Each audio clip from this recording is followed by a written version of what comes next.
Assalamualaikum dan salam sejahtera. Bersama lagi dengan saya, Warna Deni binti Wan Muhammad Ridwan, wartawan TV PSS Sekolah Menengah Agama Gemas. Pada hari ini, sekolah saya mengadakan majlis perjumpaan 3 penjuru antara ibu bapa, guru-guru dan murid-murid.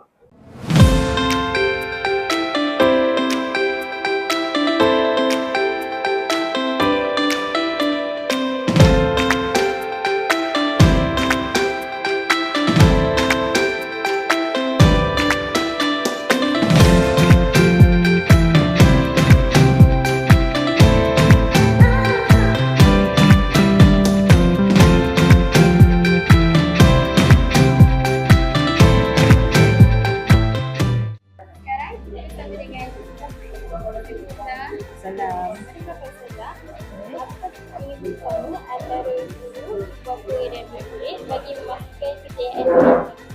Okey, antara kepentingan kerjasama di antara guru dan murid-murid dengan ibu bapa adalah dalam memastikan pembelajaran anak-anak itu dapat dicapai dengan cemerlang. Selain itu dapat membina hubungan yang baik antara ibu bapa dan juga warga sekolah. Itu saja.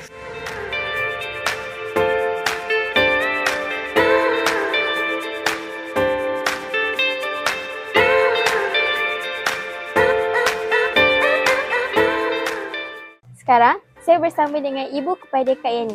Assalamualaikum Cik. Waalaikumsalam. Apakah pendapat atau perasaan Cik melalui keputusan Kak Yani? Pendapat saya hari ini keputusannya Alhamdulillah ada peningkatan lah sikit, tapi dia kena banyak berusaha lagi lah. Ada rasa macam kecewa jugalah. Sebab dia bukan kecewa sebab dah usaha tapi tak dapat apa yang Kak nak. Tapi dia kecewa sebab Kak sendiri tak usaha betul-betul untuk dapatkan apa yang Kak nak tu sebenarnya.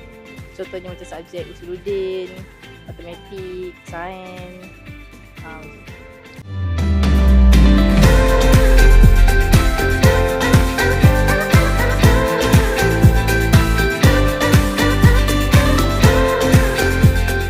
Terima kasih kepada semua yang telah berkongsi pandangan. Semoga majlis 3 penjuru ini dapat mengeratkan lagi hubungan antara pihak sekolah, ibu bapa dan murid-murid demi kecemerlangan bersama. Sekian daripada saya, Warna Deni binti Wan Muhammad Ridwan dari Smart TV, membina bakat menuju mumtaz.